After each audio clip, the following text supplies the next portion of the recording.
अपन पढ़ने वाले हैं इलेक्ट्रोमैग्नेटिज्म, उसका सबसे पहला हिस्सा इलेक्ट्रोस्टैटिक्स। अगर अपन बात करें तो कहानी की शुरुआत, कहानी को मैं थोड़ा छोटा करके आपको काम की बात की तरफ ले जाऊंगा, धीरे धीरे अपने आप वो जुड़ती चली जाएगी। तो इलेक्ट्रोमैग्नेटिज्म, अगर आप उसको इलेक्ट्रोमैग्नेटिज्म शब्द को दो हिस्सों में तोड़ो तो एक तो हो गया उसका इलेक्ट्रो, दूसरा हो गया मैग्नेटिज्म। इलेक्ट्रो मतलब जैसे अपनी लाइटनिंग जो हो रही है वो पूरे जो हिस्से हैं उसके इलेक्ट्रो, और मैग्नेटिज्म आपने देखा होगा मैग्नेटिक फील्ड्स अपनी जो होती हैं, मैग्नेट्स आपने देखी होगी, मैग्नेटिक प्रॉपर्टीज ऑफ मैटर। अर्थ की भी मैग्नेटिज्म है, जो दिखाई दे रहा है आपको, ये अर्थ की मैग्नेटिक फील्ड है। तो बेसिकली ऐसे समझो इलेक्ट्रोमैग्नेटिज्म, अगर आपने कभी सुना हो ध्यान से तो इलेक्ट्रिक फील्ड और मैग्नेटिक फील्ड ऐसे अलग अलग कर लो आप, वैसे वो आपस में इंटरमिंगल्ड होती हैं। ऐसे अगर आप बाद में जब इलेक्ट्रोमैग्नेटिक वेव पढ़ोगे, याद करो जिन्होंने 11th पढ़ी है मुझसे उनको याद होगा कि भाई ऐसे इलेक्ट्रिक फील्ड होती है, ऐसे मैग्नेटिक फील्ड होती है, और वेव ऐसे चलती है ना। तो इंटरमिंगल्ड होती हैं वो, पर उनको अलग अलग पढ़कर समझकर फिर उनको इंटरमिंगल करा जाए तो भाई ज्यादा वो समझ में आती है। हालांकि उनका समावेश का ज्यादा हिस्सा तो अपने कोर्स का ही पार्ट नहीं है, पर उन्हें अलग अलग तो पढ़ें, अपने आप में बहुत चर्चा है, इसकी पीएचडी कितनी करी जाए उतनी कम है। ओके सर, तो इलेक्ट्रोमैग्नेटिज्म का हिस्सा थोड़ा, एक इलेक्ट्रो एक मैग्नेटिज्म। आप ऐसे समझो इलेक्ट्रिक फील्ड जो आपने कभी सुनी हो वो आएगी इलेक्ट्रो में, मैग्नेटिज्म आएगा इधर अपना मैग्नेटिक फील्ड, मैग्नेट्स, अलग टाइप के चैप्टर अपन चलेंगे। इलेक्ट्रो में अगर मैं आपको बात करूं तो आपके 3 चैप्टर आप जोड़ बोल सकते हो, इलेक्ट्रोस्टैटिक्स, करंट और कैपेसिटर। फिर आएंगे मैग्नेटिज्म, ईएमआई, एसी और इलेक्ट्रोमैग्नेटिक वेव, इन दोनों का समावेश। आप ऐसा समझ सकते हो थोड़ा तोड़ने के लिए। इलेक्ट्रो मतलब चार्ज की बात हो रही है, किसकी बात हो रही है? इलेक्ट्रो चार्ज की बात हो रही है। जैसे इलेक्ट्रिक फील्ड का जन्म हुई, फिर जब वो चार्जेस दौड़ने लग जाएंगे तो उनसे मैग्नेटिक फील्ड आने लग जाएगी, तो अपन मैग्नेटिज्म में घुस जाएंगे। अच्छा सर, तो अगर अपन ऐसे हमारी राजस्थानी भाषा में बोलते हैं, मोटा मोटी अगर अपन बात करें तो इलेक्ट्रो में 3 टाइप के चैप्टर आ सकते हैं, करंट सिटी, कैपेसिटर, जहां पे चार्ज की हार्डकोर इलेक्ट्रिक फील्ड वाली प्रॉपर्टीज पे बात हो रही होती है, और इलेक्ट्रोस्टैटिक्स। इधर अपन आ जाएंगे magnetism, magnetic field due to wire, force on a current carrying loop, force on a current carrying wire, फिर अपना ईएमआई इलेक्ट्रोमैग्नेटिक इंडक्शन, फिर अपना ऑल्टरनेटिंग करंट, और इन सब का समावेश एक छोटा सा अपन चैप्टर पढ़ेंगे जिसे अपन बोलेंगे इलेक्ट्रोमैग्नेटिक वेव। ओके सर, खैर हम अपने चैप्टर इलेक्ट्रोस्टैटिक्स की तरफ आते हैं भाई। अगर अपन बात करें तो ओ हो, उसमें अगर आप बहुत ध्यान से देखें तो इलेक्ट्रोस्टैटिक्स, इलेक्ट्रो के 2 हिस्से कर दिए, इलेक्ट्रोस्टैटिक्स ओके और इलेक्ट्रोडायनेमिक्स। इलेक्ट्रोस्टैटिक्स, स्टैटिक्स का क्या मतलब? रुका हुआ। अरे हाँ सर, तो हम ऐसे चार्ज की स्टडी करेंगे। अगर आप बहुत ध्यान से समझो पीछे तो आपको एक बात समझ में आएगी, इलेक्ट्रोमैग्नेटिज्म ये है किसकी स्टडी? अगर अपन ध्यान से देखें तो इसमें रिसर्च होगी, इसमें रिसर्च होगी चार्ज पर। भाई चार्ज पर मतलब चार्ज रुका हुआ है तो क्या कर रहा है? दौड़ रहा है तो क्या कर रहा है? दौड़ रहा है तो इलेक्ट्रिक फील्ड भी दे रहा है, दौड़ रहा है तो मैग्नेटिक फील्ड भी दे रहा है। आपको मेरी बातें थोड़ी अजीब सी लग सकती है, धीरे धीरे कनेक्ट होती जाएंगी, परेशान मत हो, पर इसके लिए दिमाग लगाना पड़ेगा। और मैं काफी दिन से आपको कह रहा हूं कि इलेक्ट्रोस्टैटिक्स पढ़ने के लिए आपको बेसिक मैकेनिक्स आनी चाहिए, basic vector, basic kinematics, basic NLM, क्योंकि इलेक्ट्रोस्टैटिक है तो फोर्स ही। फोर्स अगर पढ़ रहे हो तो फोर्स एक्सेलरेशन आएगा, एक्सेलरेशन आएगा तो पूरी मैकेनिक्स की कहानी जुड़ सकती है, वेलोसिटी, डिस्प्लेसमेंट, एक्सेलरेशन सब। हां सर, तो खैर इलेक्ट्रोमैग्नेटिज्म अगर अपन बात करें तो basically research on charge, research on charge. हमने बोला इलेक्ट्रोमैग्नेटिज्म के 2 हिस्से, इलेक्ट्रो और मैग्नेटिज्म। ठीक भाई, हमने बोला इलेक्ट्रो में 2 हिस्से और जोड़ लो, इलेक्ट्रोस्टैटिक्स और इलेक्ट्रोडायनेमिक्स। इलेक्ट्रोस्टैटिक्स मतलब रुके हुए चार्ज पर रिसर्च। किस पर? रुके हुए चार्ज पर रिसर्च। ओके, अच्छा इलेक्ट्रोडायनेमिक्स क्या है भाई? इलेक्ट्रोडायनेमिक्स क्या है ध्यान से समझें, ये तो रुका हुआ चार्ज। अगर चार्ज मूव कर रहा है तो उसमें भी 2 हिस्से होते हैं वैसे, वो मैग्नेटिक फील्ड भी जनरेट करता है, इलेक्ट्रिक फील्ड भी जनरेट करता है। तो अपन तो ऐसा समझो इलेक्ट्रोडायनेमिक्स मतलब चार्जेस इन मोशन। ओ हो, चार्जेस इन मोशन, अभी इतना बस। अच्छा, पर हम अभी क्या पढ़ने वाले हैं? हम पढ़ने वाले हैं वो वाले चार्जेस के बारे में चर्चा करें जो भाई रुके हुए हैं। अरे हाँ सर, तो भैया सिंपल सा, तेरे को ज्यादा परेशान नहीं करा मैंने, इतना समझा इलेक्ट्रोमैग्नेटिज्म बहुत बड़ा आगे चलने वाला है, ये सब इंटरलिंक्ड होंगे। उसमें ऐसे स्टडी जिसमें चार्जेस रुके हुए हों, जिसमें चार्जेस रुके हुए हो वो क्या करते हैं, उस स्टडी को हम बोलते हैं इलेक्ट्रोस्टैटिक्स। आज का लेक्चर बहुत बेसिक और बहुत सिंपल सा मैं आपको कनेक्ट करने का प्रयास करूंगा, मैं फालतू की थ्योरी नहीं पढ़ाऊंगा, इस तरीके से आपको पढ़ाऊंगा कि आपसे सवाल धीरे धीरे आगे आने वाले समय में सवाल बनने लग जाए। पर फिर से एक बात याद रखना, बेसिक मैकेनिक्स आनी चाहिए, नहीं तो चैप्टर उड़ सकता है। हाँ ये याद रखना एकदम। बोलो क्लियर है क्या मेरी बात? हाँ सर। तो electrostatics is basically study of charge at rest. तो हम जो चैप्टर पढ़ने वाले हैं वो इलेक्ट्रोमैग्नेटिज्म का एक हिस्सा है, और उस हिस्से में क्या पढ़ेंगे? Study of charge at rest. ओ हो। और electromagnetism is basically research on charge. तुम देखो, चाहे इलेक्ट्रोमैग्नेटिज्म की बात करो तो भैया अपने को बात समझ में आई कि चार्ज की बात हो रही है, इलेक्ट्रोस्टैटिक्स की बात करो तो भी चार्ज की बात हो रही है, वो रेस्ट वाला चार्ज है, स्पेशल केस है। और इलेक्ट्रोडायनेमिक्स की बात करो तो चार्ज जोड़ने वाली बात है। अरे पर सर एक बात तो कॉमन है इन सब में, एक शब्द कॉमन आ रहा है जो हमने सुन रखा है, उसे हम कहते हैं चार्ज। क्या कहते हैं? चार्ज। हां सर, बात तो आप बिल्कुल सही कह रहे हो। अरे सर तो ये सब चालू करने से पहले हमें बेसिक चार्ज की प्रॉपर्टीज तो आनी चाहिए। चार्ज होता क्या है? ओ हो, बहुत बेसिक सी बातें आपने पढ़ी हुई होंगी। ओरिजिन ऑफ चार्ज, सिंपल सी बात जो आपने सुना होगा, जो हम रिसर्च कर चुके हैं। कोई साइंटिस्टों के नाम फालतू की चीज पे मैं नहीं जा रहा हूं, ध्यान से समझो। आपने सुना होगा एक एटम होता है, एटम के अंदर ये न्यूक्लियस होता है। अरे हाँ सर सुना है ये तो सर, है ना। न्यूक्लियस के अंदर प्रोटॉन्स होते हैं, हाँ सर बिल्कुल होते हैं, और न्यूट्रॉन्स होते हैं, और उनके चक्कर काट रहे होते हैं कौन? ये कौन होते हैं? इलेक्ट्रॉन्स। अरे हाँ ना तो बोलना पड़ेगा।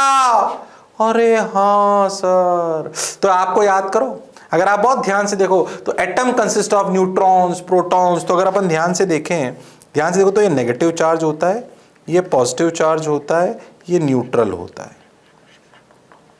अगर मैं आपसे बहुत बेसिक बातों में करूं तो टाइप्स ऑफ चार्ज कितने हुए? ध्यान से देखो, बहुत बेसिक सी बात, बिल्कुल छोटी छोटी बातें बता रहा हूं, सब याद होनी चाहिए। टाइप ऑफ चार्ज में दो चार्ज भाई, एक पॉजिटिव और एक नेगेटिव।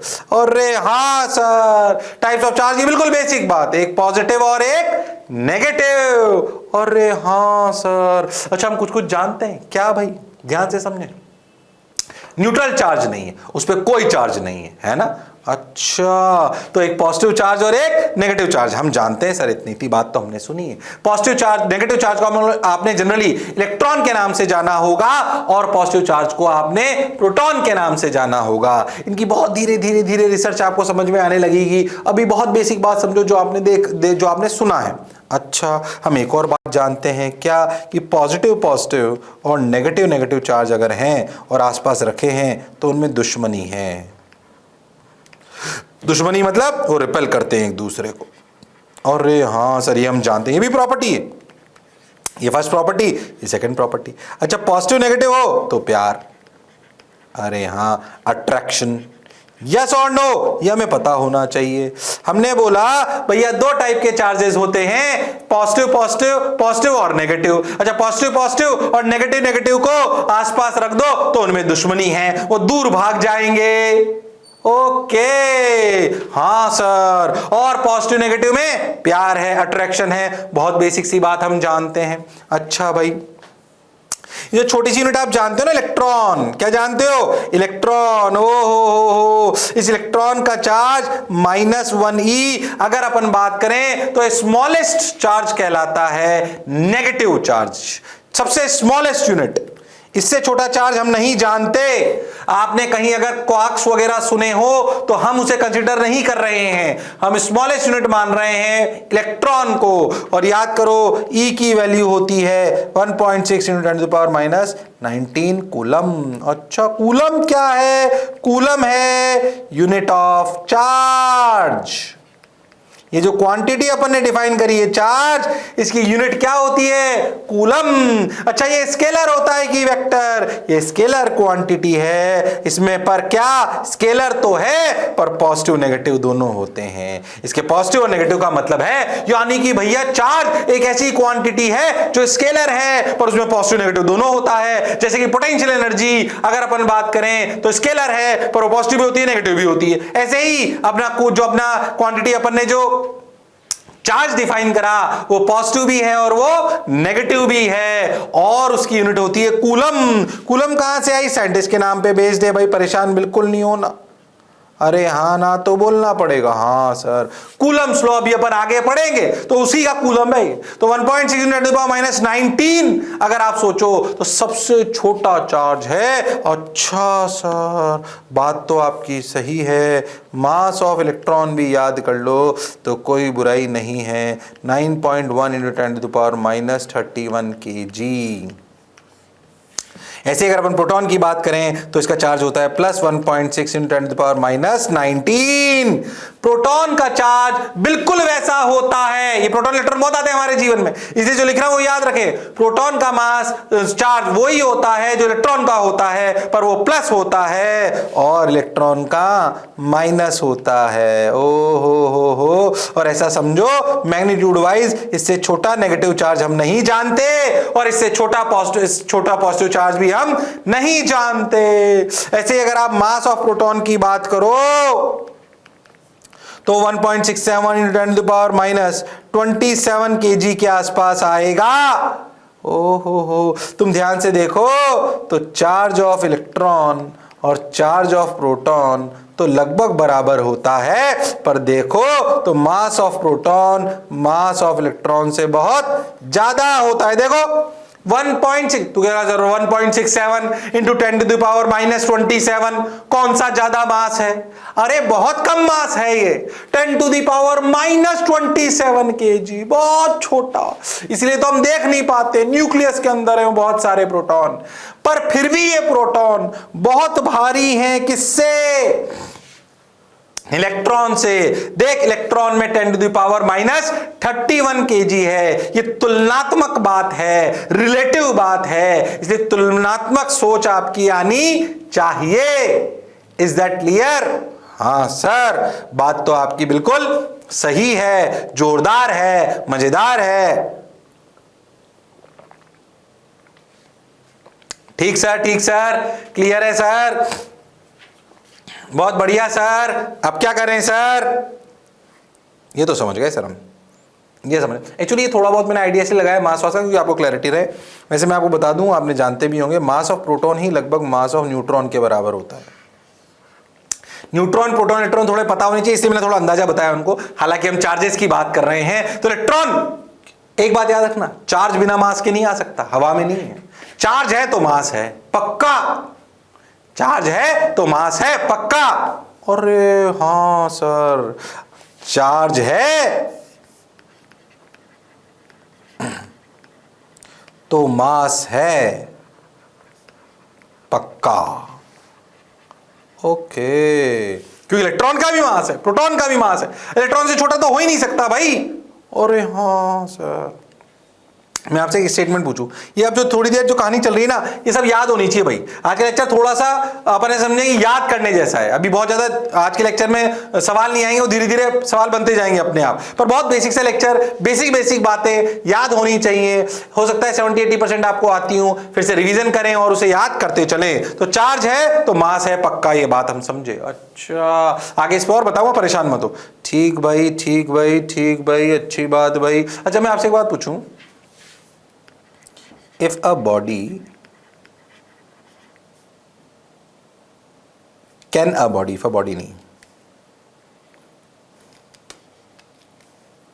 क्या कोई बॉडी न्यूट्रल हो सकती है? एक छोटी सी बात, मतलब क्या कोई बॉडी न्यूट्रल हो सकती है? मतलब उस पे कोई चार्ज ना हो, मतलब उस पे कोई चार्ज ना हो। क्या कोई बॉडी न्यूट्रल हो सकती है। अरे हाँ, बोलो। तुम ध्यान से देखो तो जो एटम आप पढ़ते हो वो तो न्यूट्रल है, क्योंकि जितने प्रोटॉन इक्वल टू उतने इलेक्ट्रॉन, तो क्यू नेट क्या हुआ? 0। अरे हाँ सर, एक एटम, अगर मैं एक न्यूट्रल एटम ले लूं अपना उठाकर, जिसे मैं आयन ना बोलूं, तो एटम तो न्यूट्रल होता है। क्या उसमें इलेक्ट्रॉन होते हैं? हाँ। क्या उसमें प्रोटॉन होते हैं? हाँ। क्या बराबर होते हैं? हाँ। इसीलिए तो वो न्यूट्रल होता है। अरे हाँ, अच्छा, कोई भी बॉडी जो बनी होती है, कोई भी मैटर जो बना हुआ होता है, वो किसका बना हुआ होता है? सर वो तो एटम्स का बना हुआ होता है। तो अगर हर एक एटम न्यूट्रल है, तो क्या पूरी बॉडी भी न्यूट्रल हो सकती है? हाँ, यस। अरे हाँ सर, बात तो आपकी बिल्कुल सही है, बिल्कुल सही बोल रहे हो सर, बिल्कुल सही। अरे एटम तो न्यूट्रल है ना, और ऐसे ही सारे एटम्स का अगर मैटर बना हुआ है, तो मैटर या बॉडी जो भी आप बोल रहे हो, तो बॉडी तो न्यूट्रल ही हो गई ना। अरे हुई कि नहीं हुई? हाँ सर, बिल्कुल हुई सर, सही बोल रहे हो सर आप, बिल्कुल परफेक्ट। बोलो क्लियर है? अरे सोच लो। हाँ सर, बिल्कुल सही है सर, बढ़िया लग रहा है सर, शानदार लग रहा है सर, अच्छी बात सर, ठीक है। क्या कोई बॉडी न्यूट्रल हो सकती है? हाँ बिल्कुल हो सकती है। अब सोच, मैं आज छोटी छोटी बातें और पूछूं, पहले तो ये समझ में आ गया। हाँ, क्या कोई बॉडी चार्ज्ड हो सकती है? चार्ज का मतलब क्या उसमें चार्ज हो सकता है? सकती है। बोलो, क्या कोई बॉडी चार्ज हो सकती है? बोलो। हाँ, यस। कैसे? सोचो, कैसे सोचो। इस एटम से अगर मैं एक इलेक्ट्रॉन निकाल लूं, इस बॉडी से अगर मैं एक इलेक्ट्रॉन निकाल लूं, तो सोचो, इस बॉडी नहीं, इस एटम में से अगर मैं एक इलेक्ट्रॉन निकाल लूं, तो सोचो इस पे जो प्लस चार्ज था वो डोमिनेट कर जाएगा। अरे हाँ, मान लो पहले इसमें n प्रोटॉन्स थे और n इलेक्ट्रॉन्स थे। अब कितने बच गए? n protons and n-1 electron. तो नेट कितना बचा? Plus n plus electron plus e charge. अरे हाँ सर, यानी कि बॉडी पॉजिटिवली चार्ज हो गई, पॉजिटिव आयन जिसे आप कहते हो। If you extract electron from an atom, क्या it will become a positive ion? क्या हो? आप सोच, अगर किसी एक बॉडी है जिसमें बहुत सारे एटम्स हैं, उन सब में से हम कुछ इलेक्ट्रॉन निकाल लें, ओ हो, इस न्यूट्रल बॉडी से अगर मैं कुछ करके इलेक्ट्रॉन्स निकाल लूं, तो क्या it will become positive? Neutral body से अगर इलेक्ट्रॉन निकाल लूं, अभी एनिमेशन से थोड़ा थोड़ा दिखाऊंगा, परेशान मत हो। तो क्या यही बॉडी पॉजिटिवली चार्ज हो जाएगी? अरे हाँ सर। और सोच, इलेक्ट्रॉन निकालकर किसी दूसरी न्यूट्रल बॉडी पर डाल दूं, तो क्या ये नेगेटिवली चार्ज हो जाएगी? ध्यान समझना, मैंने इलेक्ट्रॉन निकाले तो क्या ये खुद बॉडी पॉजिटिवली चार्ज हो गई, और अगर किसी न्यूट्रल बॉडी पर ये इलेक्ट्रॉन डाल दूं, तो क्या ये नेगेटिवली चार्ज हो जाएगी? अरे हाँ सर। अब कैसे निकालते ना ये चार्जेस, कैसे निकल सकते हैं? Rubbing, conduction, induction, photoelectric emission, thermionic emission, बहुत सारे प्रोसेस होते हैं। वो किताबों में शुरुआत में लिख देते हैं, वो अभी समझ नहीं आएंगे। कंडक्शन अपने आप में जब पढ़ोगे तो समझ में आएगा, उसके बाद इंडक्शन जब पढ़ोगे तो समझ में आएगा, फोटोइलेक्ट्रिक इफेक्ट में जब फोटोइलेक्ट्रिक एमिशन पढ़ोगे तो समझ आएगा, थर्माइनिक एमिशन बीच में पढ़ाएंगे तो समझ में आएगा। अभी बस समझो ऐसे निकाल सकते हैं हम। कभी कभी देखा होगा तुमने ऐसे, कभी जो तुमने थोड़ा बहुत ऑब्जर्व करा होगा, मैं आपको बताता हूं। कभी एक बार ऐसे करके देखना, शायद तुमने करा भी हो, ये बचपन में जरूर देखते हैं। प्लास्टिक की चेयर लो, उस पर बैठ जाओ, अपने टांगे ऊपर करके, टांगे मतलब लेग्स ऊपर करके बैठ जाओ, मतलब जमीन से टच मत हो, और किसी अपने दोस्त को बोलो कि टॉवल से मारे जोर से, छुक छुक छुक। अरे हाँ, फिर तुम्हारे वो टेस्टर नहीं होता जो करंट देखता है, वो लगाओ तो तुम्हारे में करंट दिखाई देगा, या वो तुम्हें हाथ लगाए तो तुम्हें झटका आएगा। कभी कभी ऐसे नहीं तो अपने झटका आ जाता किसी चीज से। अरे हाँ, तो जब कैसे करके देखना, अगर नहीं कराए तो प्लास्टिक की कुर्सी लो, इंसुलेटर वाली, उस पर पाँव ऊपर करके देखो, और अपने दोस्त को बोलो कि टॉवल से मारे, वो मारने से ऐसा समझो कि इलेक्ट्रॉन्स का आदान प्रदान हो जाता है, तो तुम चार्ज हो जाते हो, तुम्हें पता ही नहीं पड़ता। और अच्छा, तुम चार्ज हो जाते हो तो जैसे ही तुम्हें कोई हाथ लगाता है तो उस पर चार्ज फ्लो हो जाता है। कैसे होता है वो सब बाद में देखेंगे, पर फ्लो हो जाता है, उसकी वजह से झटका आता है। क्यों आता है वो अपन बहुत बाद में अर्थिंग पढ़ेंगे, तब आएगा वो, अभी उस पर ज्यादा डिटेल में नहीं जा रहे हैं। अभी इतनी सी कहानी समझो जो मैंने बोला। क्या क्या समझे कि भाई एक तो टाइप्स ऑफ चार्ज आ गया अपने को, ये रहा सर। फिर हमने बोला अट्रैक्शन रिपल्शन क्या होता है वो अपन ने सीखा। प्रोटॉन का मास, इलेक्ट्रॉन का मास, इलेक्ट्रॉन का चार्ज, प्रोटॉन का चार्ज, उनकी क्या क्या बात होती है, थोड़ी सी कहानी समझाने का मैंने आपको प्रयास करा। ये जो मैंने आपको बना रखा है ये थोड़ा सा याद होना चाहिए। अभी थोड़ा बहुत एनिमेशन से मैं आपको सिखा दूंगा, पर जैसे मैंने आपको बोला है वैसे याद होना चाहिए, गड़बड़ करने की जरूरत नहीं है। ओके सर, बात समझ आई सर? क्या कोई बॉडी न्यूट्रल हो सकती है? हाँ, भले उसमें इलेक्ट्रॉन्स हो, पर जितने इलेक्ट्रॉन हैं उतने प्रोटॉन हो तो न्यूट्रल होगी। पर कुछ इलेक्ट्रॉन निकाल लो या इलेक्ट्रॉन डाल दो, इलेक्ट्रॉन निकाल लोगे तो बॉडी पॉजिटिवली चार्ज हो जाएगी, और अगर डाल दोगे तो बॉडी नेगेटिवली चार्ज हो जाएगी। अरे हाँ सर, बात तो आपकी कुछ कुछ समझ आई, अच्छा भी लगा, बहुत बढ़िया। यूनिट होती है कूलम, ये वो जो मैंने आपको बताया ना। मान लीजिए अपन एक कपड़ा लें, उसको रब करें ऐसे, तो आप ऐसे समझो आपने रब करा, तो रब करने वजह से आते, मैं अभी एग्जांपल बता रहा था कि प्लास्टिक की कुर्सी पे बैठ जाओ, एक ग्लास ले लिया इन्होंने और उसको अपने टॉवल को ऐसे मारो तो इलेक्ट्रॉन ट्रांसफर होते हैं। तो आप ऐसे समझो क्या होता है, देखो आपको ग्लास पर अगर अपन एक सिल्क के कपड़े को रब करें तो देखो क्या हुआ। ओ हो, ये ग्लास से निकलकर इलेक्ट्रॉन कहां आ गया? सिल्क के कपड़े पर। ओ हो, तो सोचो ये हो गया नेगेटिवली चार्ज, ये हो गया पॉजिटिवली चार्ज। अरे हाँ सर, ऐसा मान लो होता है कि अगर ग्लास के कपड़े को रब करा जाए सिल्क के कपड़े से, ग्लास के कपड़े को नहीं, ग्लास को सिल्क से रब करा जाए तो ग्लास से इलेक्ट्रॉन निकलकर मान लो कि सिल्क में चला जाता है। ऐसा एक्सपेरिमेंट हमने देखा है। तो ग्लास हो जाएगा पॉजिटिवली चार्ज और सिल्क हो जाएगा क्या? Negatively charge. Oh my God, हो। अगर अपन बहुत ध्यान से देखें तो समझे अच्छे से, ये ग्लास मॉलिक्यूल 8 इलेक्ट्रॉन 8 प्रोटॉन, ठीक ऐसा समझो मान लो, और सिल्क में 4 इलेक्ट्रॉन 4 प्रोटॉन एक एटम में, electron plus proton 0, electron plus proton 0। मान लो कि एक इलेक्ट्रॉन ग्लास से निकलकर यहां चला गया तो प्रोटॉन तो 8 ही रहे, इलेक्ट्रॉन 7 हो गए और यहां पर प्लस चार्ज आ गया, और इधर 5 इलेक्ट्रॉन हो गए तो इधर माइनस ई चार्ज आ गया। सिंपल सी कहानी। एक और चार्ज कर लो पास। ओ हो, देखो भाई एक और इलेक्ट्रॉन चला गया, लो भाई, लो एक और चला गया, तो एक कहानी और बढ़ गई। ओ हो, बोलो क्लियर है क्या? अरे सोच लो। हाँ सर, ऐसे 3 निकाल लो, उसमें ऐसी कौन सी समस्या? अब सीखने वाली बात क्या है वो समझे। पहले तो इसे ये 3 बनाने की कोई कहानी की जरूरत नहीं है आपको, ऐसे समझा रहा हूं बस मैं, ठीक है ना, कि अगर ऐसे करो एनिमेशन से थोड़ा अच्छा लगता है, बाकी उससे परेशान मत हो इतना सारा कैसे लिखेंगे हम, लिखने की जरूरत नहीं है उसकी, दिमाग के फील के लिए है बस वो। तो हमने जैसे रब करा तो इलेक्ट्रॉन्स क्या ग्लास रॉड से जाने लगे किधर? सिल्क में। आप ऐसे समझो 1 गया, 2 गया, 3 गया। अच्छा ठीक है, तो अपन 2 बातें सीखे, समझना एक तो एक बात, इससे 2 इन्फ्रेंस निकाल सकते हैं अपन। क्या?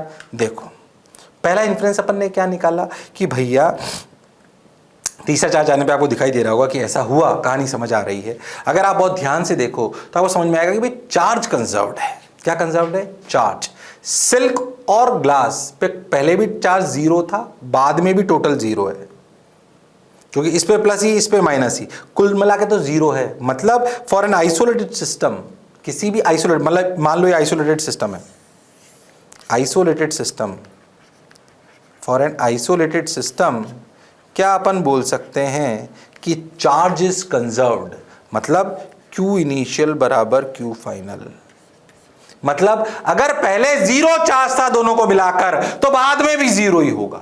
अगर पहले से दोनों को मिलाकर 2 कूलम था तो बाद में भी 2 ही कूलम होगा। हाँ, आपस में कुछ कुछ करने पे एक्सचेंज हो जाए, ये एक अलग बात है, ये एक अलग बात है, पर भाई बदलाव कुछ नहीं हुआ। पहले जो मैं बोला ऐसा नहीं हुआ कि अपन ने घिसा और चार्ज बढ़ गया 0 से 2 कॉलम, ऐसा नहीं होगा। हाँ, एक पर प्लस आ गया, एक पर माइनस आ गया, पर नेट पहले भी जीरो था और अभी भी जीरो है। हाँ, अगर पहले से कुछ है तो वो भी बाद में ही उतना ही रहेगा, इधर उधर हो सकता है पर वो चेंज नहीं हो सकता। तो ये प्रॉपर्टी आपको याद होनी चाहिए कि for an isolated system net charge of system is conserved. आप इसको चाहो तो इतनी कहानी से फील के लिए थी। इलेक्ट्रिक चार्जेस कंजर्व्ड, आप ऐसे ध्यान रखें कि अगर ऐसे कोई आइसोलेटेड सिस्टम है, ये प्लस Q1, ये Q2, ये Q3, तो Q1 plus Q2 plus Q3 equal to constant. बोलो क्लियर? अरे हाँ ना बोल। ओके, ये बात क्लियर है। ये Q1 Q2 Q3 में आपस में कुछ एक्सचेंज हो, मान लो ऐसे,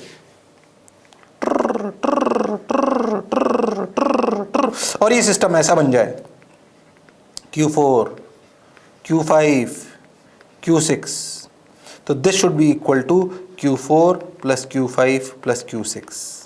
मतलब charge is conserved for an isolated system. Charge is conserved for an isolated system. Yes और no? Yes sir. Got your point sir? बात समझ आई सर? ओके, क्लियर है सर? पक्का सर? तो चार्ज कंजर्वेशन होता है वही आइसोलेटेड सिस्टम के लिए, हमें बात क्लियर है।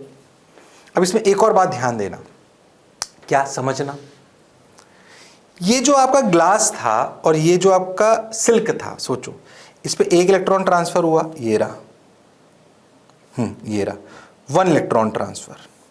ये सिचुएशन क्या है? 1 इलेक्ट्रॉन ट्रांसफर। ये देखो यहां पे 2 इलेक्ट्रॉन ट्रांसफर, यहां पे 3 इलेक्ट्रॉन ट्रांसफर। अरे हाँ सर, कभी 1 इलेक्ट्रॉन, 2 इलेक्ट्रॉन, कभी 1 लाख इलेक्ट्रॉन, कभी 1 लाख 5 इलेक्ट्रॉन, कभी ऐसा हो सकता है कि 3.5 इलेक्ट्रॉन ट्रांसफर हो जाए।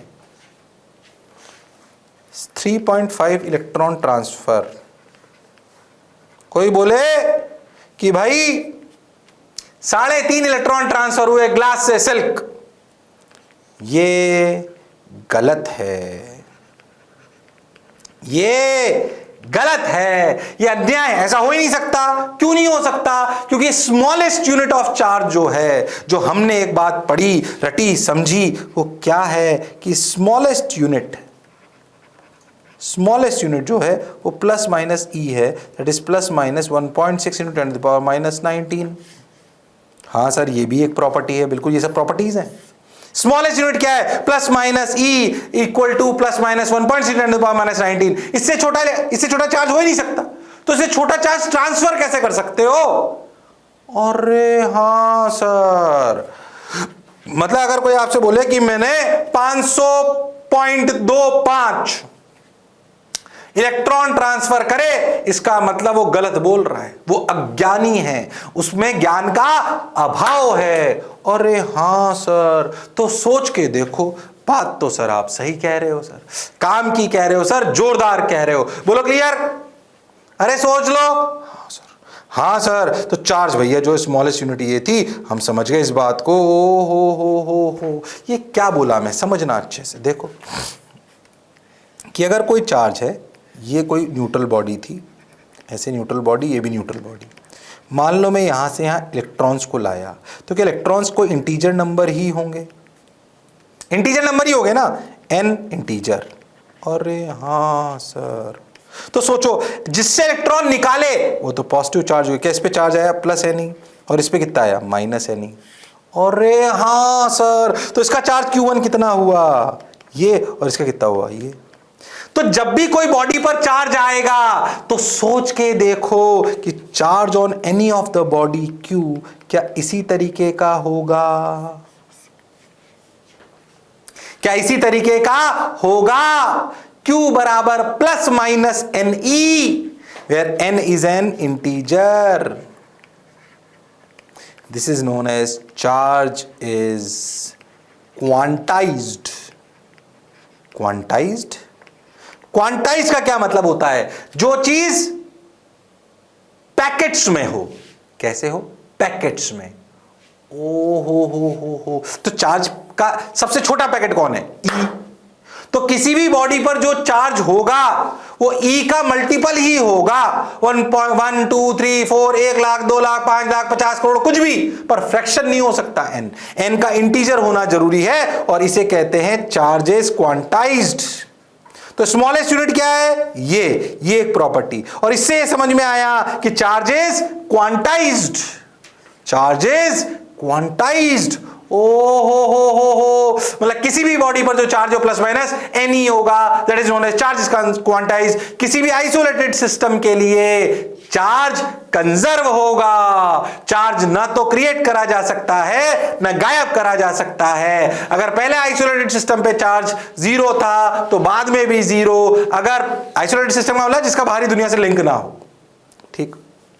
और स्मॉलेस्ट यूनिट क्या है? Plus minus e. क्या है? Plus minus e, that is plus minus 1.6 × 10⁻19। Is that clear to everyone? Yes sir, got your point sir? बात समझ आई sir?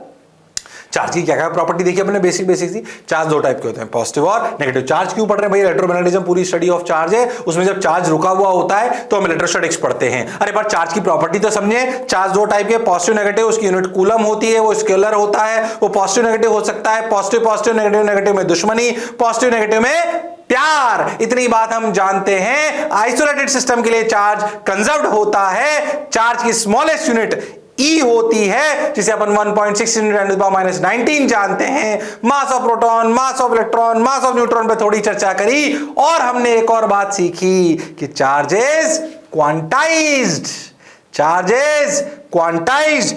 Yes sir, got your point sir? Charges quantized, ठीक है sir, बहुत बढ़िया sir, मजा आया सर। चार्ज इज क्वांटाइज, ठीक भाई, समझ गए। देखो भाई, ओ हो, an integral number of electrons can be transferred from one object to another object. देखो उसको थोड़ा एनिमेशन से समझाया कि भैया क्यूनेट, अगर इसमें से कुछ इलेक्ट्रॉन उधर से निकलकर उधर चले गए तो इस पे आया माइनस ई, जो मैंने समझाया, और इस पे क्या आया? प्लस ई। अपने सिल्क को अगर रब करा तो कुछ इलेक्ट्रॉन्स ग्लास से निकलकर सिल्क पर चले गए तो भैया उस पे पॉजिटिव ज्यादा, सॉरी इलेक्ट्रॉन ज्यादा हो गए सिल्क पर, और ग्लास पर प्रोटॉन ज्यादा हो गए तो इस पे प्लस Ne आ गया। पहले इस पे Np माइनस Ne इंटू ई, कुछ नंबर घटा, वो Ne आया। हुआ क्या? यहां से कुछ इलेक्ट्रॉन निकल के यहां चले गए Ne। तो ये कहानी आ गई जो भी पीछे समझाई। और हां, इसीलिए हमने बोला कि किसी भी बॉडी का चार्ज Q बराबर प्लस माइनस Ne होता है।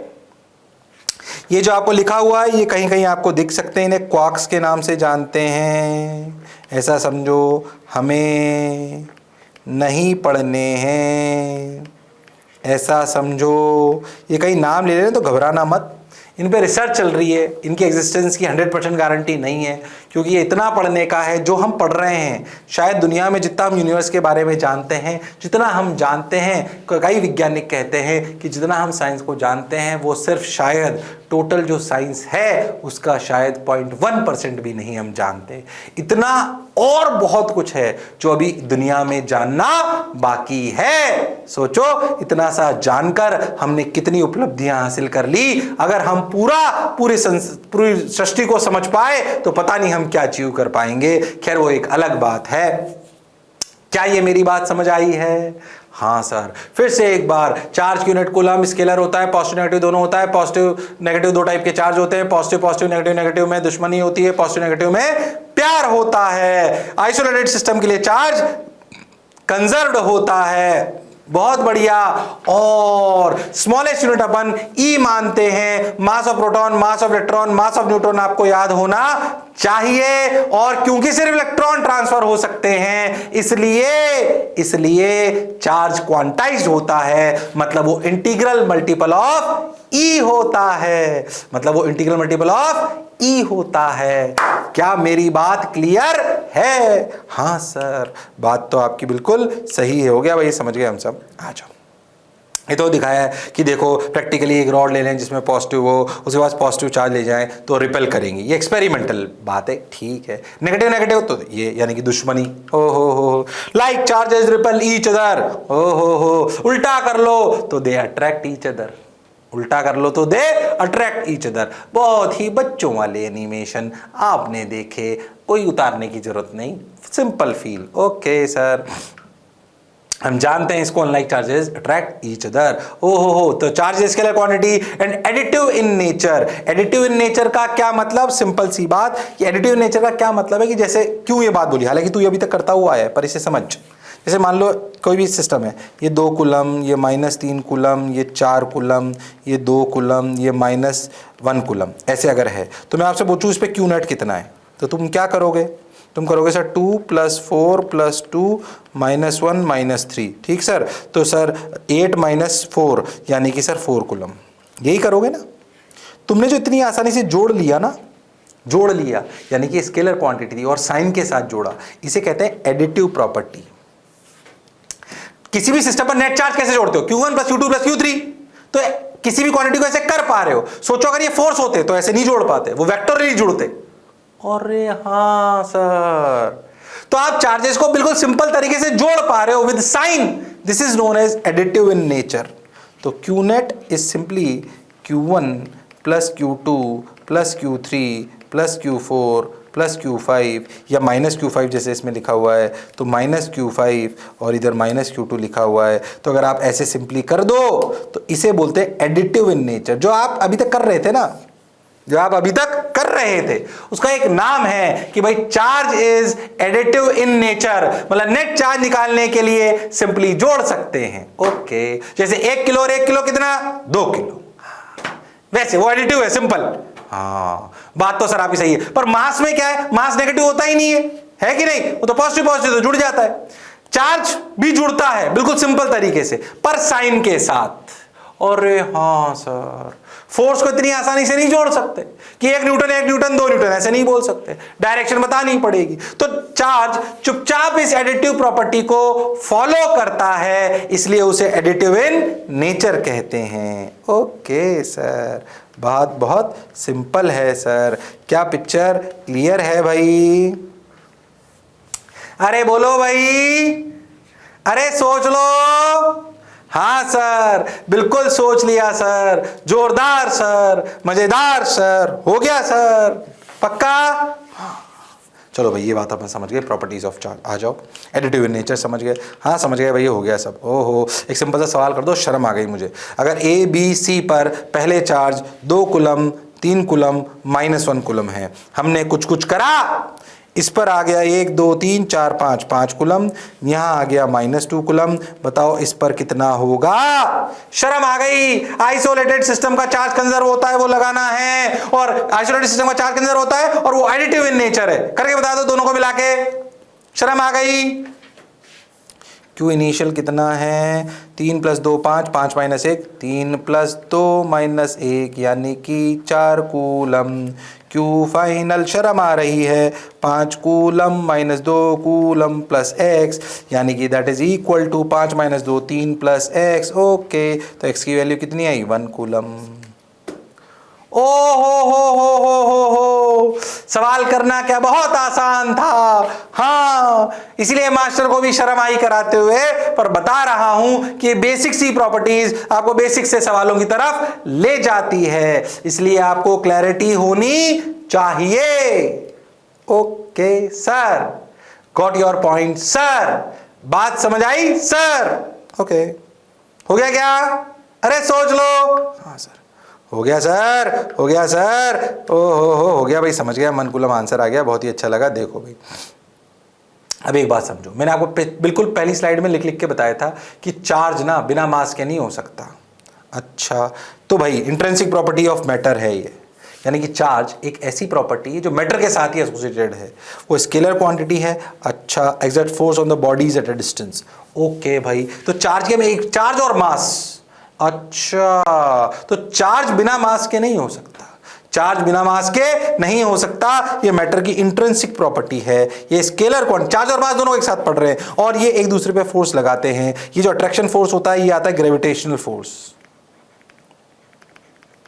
जो एक दूसरे पे बॉडीज लगाती है, जिस वजह से हमारी धरती सन के अबाउट एक्ट कर रही है। ओहो, और ये कहलाता है इलेक्ट्रोस्टैटिक फोर्स, जो चार्जेस की प्रॉपर्टी की वजह से आता है। अच्छा, जहां जहां मास है वहां वहां चार्ज है, ऐसा जरूरी नहीं है। जहां जहां मास है वहां वहां चार्ज, ऐसा जरूरी नहीं। याद करो न्यूट्रल बॉडी अपन ने ली थी, mass not equal to zero but Q net equal to zero. क्या ऐसा हो सकता है कि क्यू नेट जीरो हो, नॉट इक्वल टू जीरो हो और मास जीरो हो? Not possible. ओ हो, याद रखना इस बात को, नेट चार्ज हो और मास जीरो नहीं हो सकता। चार्ज होने के लिए तो मास होना ही पड़ेगा, ओके। पर नेट चार्ज जीरो हो सकता है कब? जब इलेक्ट्रॉन प्रोटॉन बराबर हो जाए तो मास तो होगा। अरे हां, ये पॉसिबल है, पॉसिबल। ओहो, तो थोड़ा सा ध्यान रखें। कोई आपसे बोला जाए अगर चार्ज है तो मास है, कोई जरूरी नहीं है। अगर कोई चार्ज है तो मास है, हाँ बिल्कुल सही। अगर कोई आपसे बोले कि भाई मास है तो चार्ज है, नहीं, ऐसा कोई जरूरी नहीं। पर चार्ज है तो मास है, हाँ। क्या पिक्चर एकदम क्लियर? हाँ सर, पक्के से? यस सर, बिल्कुल 110%। थोड़ी सी एक बेसिक सी बात चार्ज और मास की और कर लें फटाफट। पॉजिटिव नेगेटिव होते हैं, मास हमेशा पॉजिटिव होता है। एक और बात जो इसमें सीखने लायक, ये अट्रैक्ट और रिपेल करते हैं, ये ऑलवेज अट्रैक्ट करते हैं। एक डिफरेंशिएशन ला रहे हैं चार्ज और मास में, बहुत बेसिक सा, ये आप जानते हो पर फिर भी उतार लो इसको। और ये याद रखना कि भैया पॉजिटिव नेगेटिव, पॉजिटिव वो नेगेटिव नेगेटिव, ये पॉजिटिव पॉजिटिव, ये ऑलवेज अट्रैक्ट। ठीक भाई, मास हमेशा अट्रैक्ट करता है, जो अपन ग्रेविटेशन में पढ़ेंगे। ये अट्रैक्ट भी कर सकता है, रिपेल भी कर सकता है, चार्ज की प्रॉपर्टी पर डिपेंड करता है। ठीक भाई, ये आप जानते हो, कोई खास बात नहीं है। एक बात जो शायद आप नहीं जानते हो, जिसको ध्यान में रखना है, जो याद रखना है, सुने कि अगर कोई मास दौड़ने लग जाए, क्या करने लग जाए? दौड़ने, जिसपे चार्ज है। मान लीजिए एक बॉडी है जिसका मास m है और चार्ज q है। अब ये चार्ज एक तो रेस्ट पर है, अभी कहां से आता है क्या आता है तुम्हें अभी समझ नहीं आएगा। और एक अपन इसी मास और को दौड़ाने लग जाए ऐसे v से, तो आप याद रखना चार्ज में कोई चेंज नहीं आएगा पर मास में आएगा। मास बराबर m not 1 minus v by C का whole square, where c is speed of light. हो, यानी कि सर जो भी बॉडी हमारी ट्रक स्कूटर दौड़ते हैं सर, क्या उनकी स्पीड मास चेंज हो जाता है? हाँ, तो हम सर कंसीडर तो करते ही नहीं है। क्यों नहीं करते हैं? क्योंकि कोई फर्क नहीं पड़ता। हमारी जनरल लाइफ में m is approximately m not. क्यों? क्योंकि v is less than c। जो भी हम नॉर्मल लाइफ में करते हैं वहां क्या स्पीड ऑफ लाइट से बहुत कम होता है। अगर ऐसा है कि v लेस देन c, क्या m is approximately m not? General life, इसलिए जनरल लाइफ के केस में मास पर वेलोसिटी का कोई फर्क नहीं कंसीडर करते। पर जब आप माइक्रोस्कोपिक लेवल पे चले जाओगे, यूनिवर्स में बातें करोगे, रिलेटिविटी की बातें करोगे, तो ये मानना पड़ेगा। इस पे कोई अभी आपसे कोई आपको पीएचडी नहीं कराई जा रही है। बस इतना याद रखना कि चार्ज वेलोसिटी पे डिपेंड नहीं करता पर मास करता है। पर नॉर्मल लाइफ में वो इतना कम फर्क होता है कि हम उसे कंसीडर नहीं करते। उसका ये फॉर्मूला होता है, m नॉट कहलाता है रेस्ट मास। यानी कि जब पार्टिकल रुका हुआ था तो उसका क्या मास है, और m रफ्तार वाली v रफ्तार पर क्या मास है, उसके बारे में बात हो रही है। ये याद रखना है। रिवीजन सुन ध्यान से।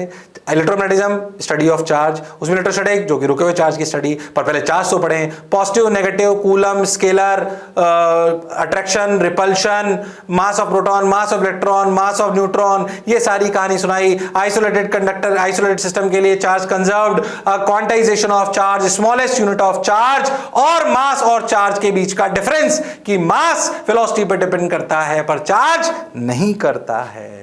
ये आज का लेक्चर पूरा एज इट इज जैसे मुझे याद है आपको याद होना चाहिए।